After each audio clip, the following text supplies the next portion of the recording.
जी association academy में आप सभी दोस्तों का फिर से स्वागत अभिनंदन है। दोस्तों, हमारा टेस्ट सीरीज चल रहा है डिस्टिंक्ट जीएस का, जिसमें ये हमारा 9वां टेस्ट है, जो बहुत महत्वपूर्ण टॉपिक कृषि संबंधित से लिया गया है। इसमें 40 महत्वपूर्ण प्रश्नों का जो है संग्रह दिया गया है, जो विभिन्न परीक्षाओं यूपीपीसीएस 2023, यूपी ट्रिपल एससी और सभी परीक्षाओं के लिए अति महत्वपूर्ण है।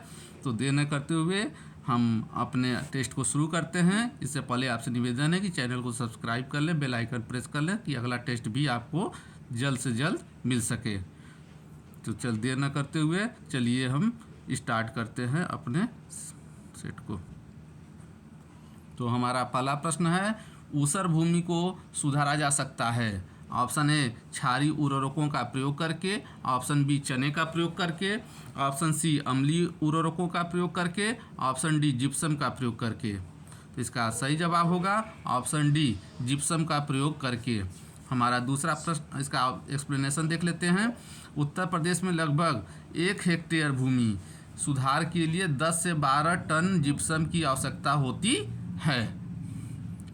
चलते हैं अगले प्रश्न की ओर। हमारा अगला प्रश्न है, निम्न में से कौन रबी की फसल है।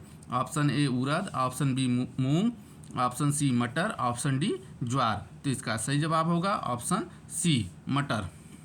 चलते हैं अगले प्रश्न की एक्सप्लेनेशन देख लेते हैं इसका, कि खरीफ की फसल कौन कौन सी होती है। खरीफ की फसल आपकी धान, मक्का, ज्वार, बाजरा, अरहर, उड़द, मूंग, मूंगफली, गन्ना। जबकि रबी की फसल है गेहूं, आलू, मटर, जौ, चना और सरसों। चलते हैं अगले प्रश्न की ओर। हमारा तीसरा प्रश्न है, मोटी बालू का आकार होता है 0.2 से 0.02 mm, ऑप्शन बी है 4.0 से 3.0 mm, ऑप्शन सी है 2.0 से 0.2 mm और ऑप्शन डी है 3.0 से 2.0 mm। तो इसका सही जवाब होगा ऑप्शन सी। चलते हैं अगले प्रश्न की ओर। हवा की गति कितनी होने पर हम उसे आंधी कहते हैं। ऑप्शन ए 45 से 55 किलोमीटर प्रति घंटा, ऑप्शन बी 85 से 95 किलोमीटर प्रति घंटा, ऑप्शन सी 105 से 115 किलोमीटर प्रति घंटा और ऑप्शन डी 125 से 135 किलोमीटर प्रति घंटा। तो इसका सही जवाब होगा 85 से 95 किलोमीटर प्रति घंटा। आंधी में हवा की गति 85 से 95 किलोमीटर प्रति घंटा होता है, और जबकि तूफान में हवा की गति कितनी होती है 95 से लेकर से 190 किलोमीटर प्रति घंटा। हमारा अगला प्रश्न है, निम्नलिखित किसके दूध में प्रोटीन की मात्रा सर्वाधिक होती है। ऑप्शन ए गाय का दूध, ऑप्शन बी भैंस का दूध, ऑप्शन सी बकरी का दूध, ऑप्शन डी माँ का दूध। तो बताना है किसमें प्रोटीन की मात्रा सबसे अधिक होती है। तो इसका जवाब होगा ऑप्शन बी, भैंस का दूध में प्रोटीन की मात्रा सर्वाधिक होती है। गाय के दूध में प्रोटीन 3.45%, भैंस के दूध में प्रोटीन 5.05%, बकरी के दूध में प्रोटीन 4.46%, माँ के दूध में प्रोटीन 2.29%, यानी सबसे ज़्यादा प्रोटीन जो है भैंस के दूध में, दूसरे नंबर पे प्रोटीन जो है बकरी के दूध में, तीसरे नंबर पे प्रोटीन गाय के दूध में और फोर्थ जो है माँ के दूध में। चलते हैं अगले प्रश्न की ओर। गाय की नस्ल नहीं है, इसमें आपको बताना है कौन से गाय की नस्ल। Option A Gangatiri, option B Minorca, option C Nagori, option D Bhadawari. तो इसका सही जवाब होगा ऑप्शन डी भदावरी।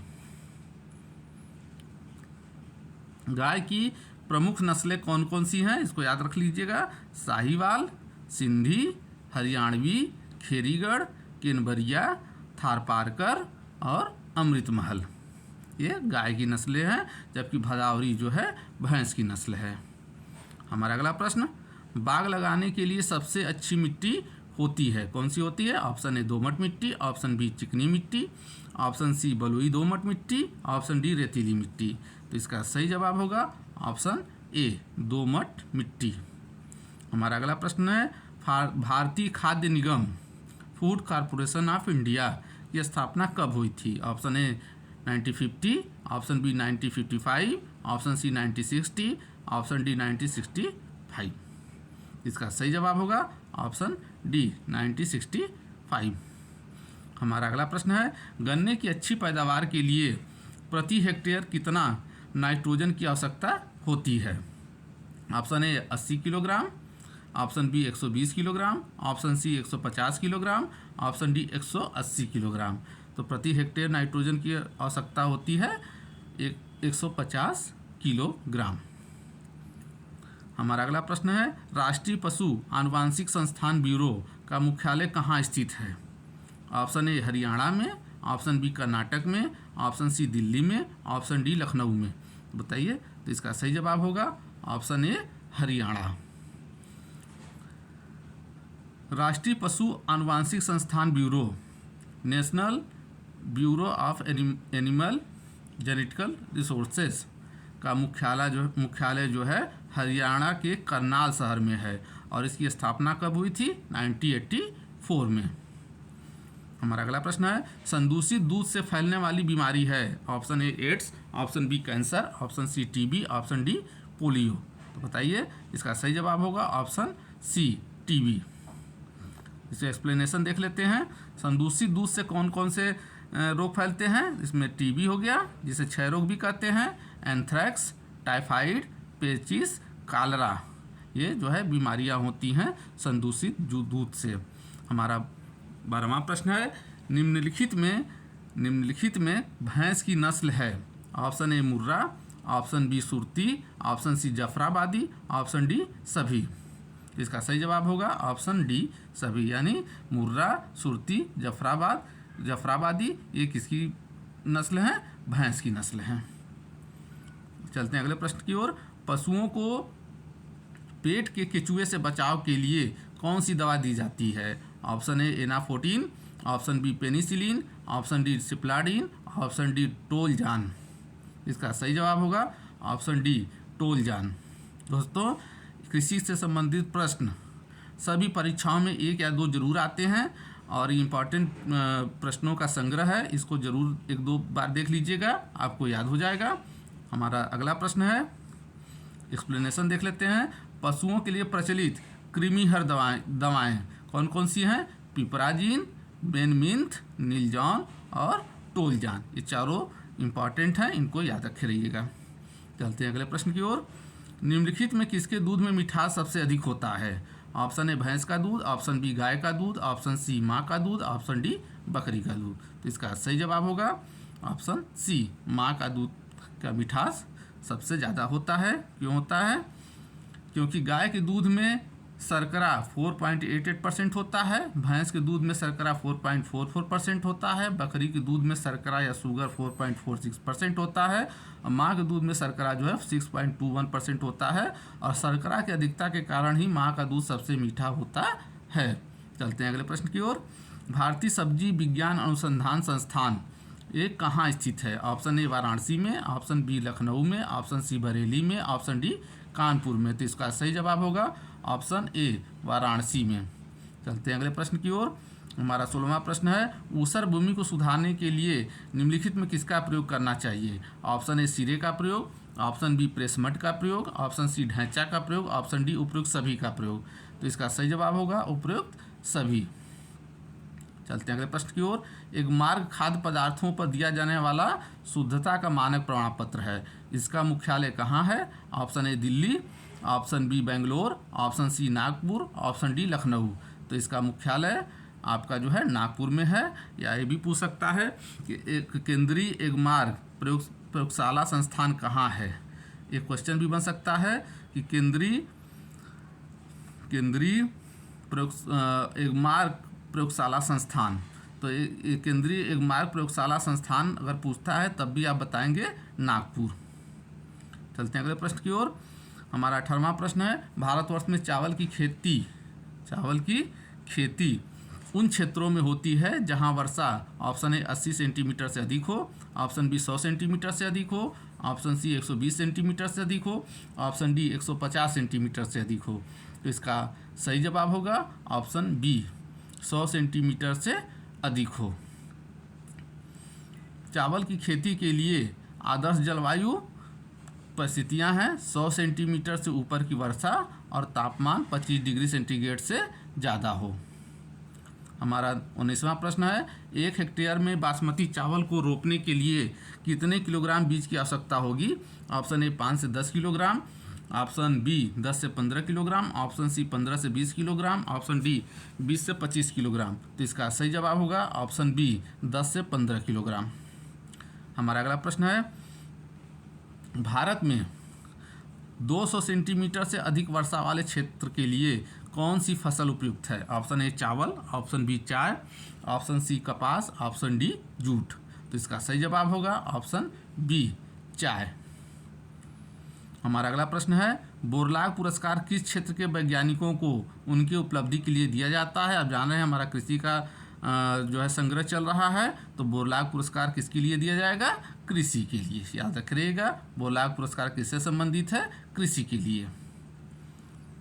हमारा अगला प्रश्न है, दलहन फसलों में कौन सा रंग द्रव्य या पिगमेंट नाइट्रोजन स्थिरीकरण या नाइट्रोजन फिक्सेशन में सहायक होता है? Option A chlorophyll, option B haemoglobin, option C chromoplast, option D leg haemoglobin. तो इसका सही जवाब होगा लेग हीमोग्लोबिन। चलते हैं अगले प्रश्न की ओर।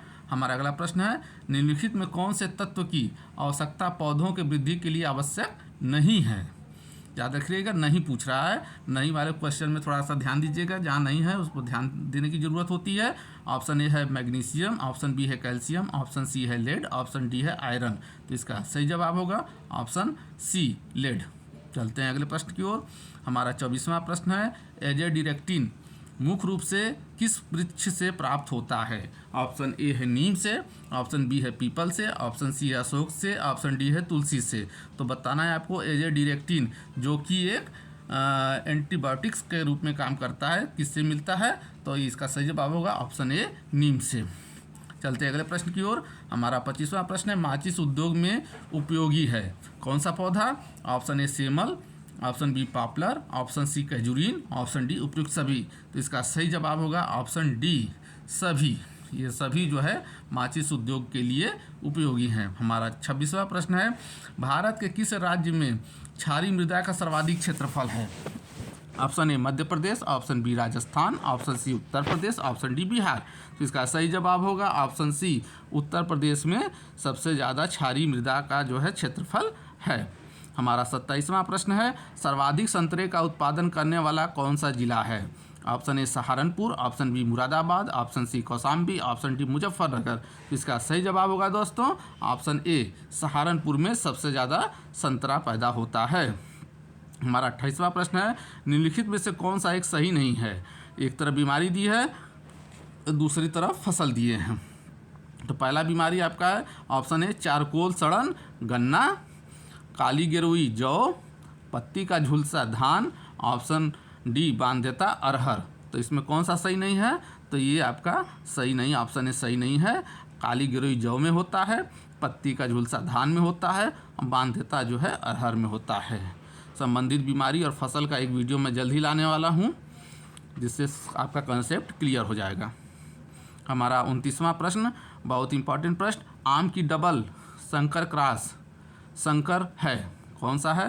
Option A Alphonso, option B Arka Suprabhat, option C Sindhu, option D Neelam. तो इसका सही जवाब होगा ऑप्शन बी अर्का सुप्रभात। हमारा अगला प्रश्न है, मृदा की लंबवत काट को क्या कहते हैं? ऑप्शन ए मृदा रूपरेखा, ऑप्शन बी मृदा विन्यास, ऑप्शन सी मृदा संस्तर, ऑप्शन डी मृदा स्तंभ। तो बताइए इसका सही जवाब क्या होगा? इसका सही जवाब होगा ऑप्शन ए मृदा रूप रेखा। हमारा 31वां प्रश्न है, फ्लेम फोटोमीटर से किसका निर्धारण किया जाता है? किस तत्व का? Option A nitrogen, option B potassium, option C phosphorus, option D calcium. तो इसका सही जवाब होगा ऑप्शन बी पोटेशियम का जो है निर्धारण किया जाता है फ्लेम फोटोमीटर से। हमारा अगला प्रश्न है 32वां, निम्न में से कौन अति सूक्ष्म पोषक तत्व है? Option A boron, option B zinc, option C iron, option D molybdenum. तो आपको बताना है कौन सा जो है माइक्रोन्यूट्रिएंट्स है। तो इसका सही जवाब होगा ऑप्शन डी मॉलिब्डेनम जो है आपका माइक्रोन्यूट्रिएंट या अति सूक्ष्म पोषक तत्व है। हमारा 33वां प्रश्न है, केंद्रीय शुष्क बागवानी संस्थान स्थित है। ऑप्शन ए बीकानेर में, ऑप्शन बी जोधपुर में, ऑप्शन सी जयपुर में, ऑप्शन डी अलवर में। तो बताइए केंद्रीय शुष्क बागवानी संस्थान कहाँ स्थित है? तो ये स्थित है बीकानेर में। चलते हैं अगले प्रश्न की ओर। हमारा अगला प्रश्न है, बीनियर रोपण का प्रयोग किस फसल के लिए किया जाता है? ऑप्शन ए कटहल, ऑप्शन बी आम, ऑप्शन सी अमरूद, ऑप्शन डी अंगूर। तो बताइए इसका सही जवाब होगा ऑप्शन बी, आम का प्रयोग जो है विनिमय रोपण के लिए किया जाता है। हमारा 35वां प्रश्न है, फसलों की पैदावार बढ़ाने के लिए नाइट्रोजन, फास्फोरस और पोटास की कितनी मात्रा होना चाहिए? ऑप्शन ए 1 संबंधी 2 संबंधी 4, ऑप्शन बी 5 संबंधी 3 संबंधी 1, ऑप्शन सी 1 संबंधी 2 संबंधी 2, ऑप्शन डी 4 संबंधी 2 संबंधी 1। तो इसका सही जवाब होगा ऑप्शन डी, 4 संबंधी 2 संबंधी 1 नाइट्रोजन, फास्फोरस और पोटास की मात्रा होनी चाहिए।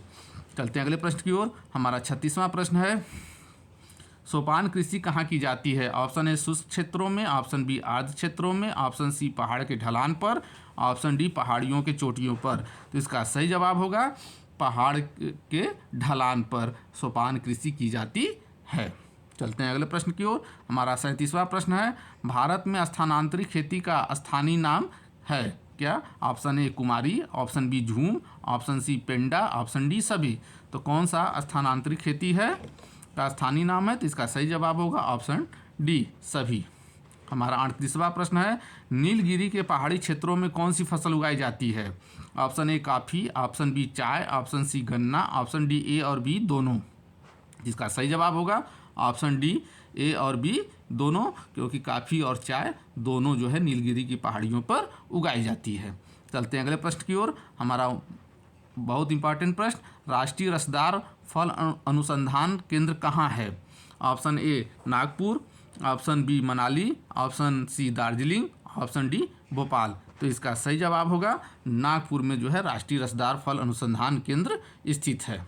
हमारा आज का अंतिम प्रश्न, रेशे वाली फसल कौन सी है? ऑप्शन ए सनई, ऑप्शन बी पटसन, option C jute, option D सभी। तो आप जानते हैं इसका सही जवाब होगा ऑप्शन डी सभी, यानी सनई, पटसन और जूट ये तीनों जो है रेशे वाली फसल हैं। अगला टॉपिक पे और जीएस का अगला टेस्ट सीरीज में जल्द ला रहा हूँ। तब तक के लिए आप सभी दोस्तों का धन्यवाद।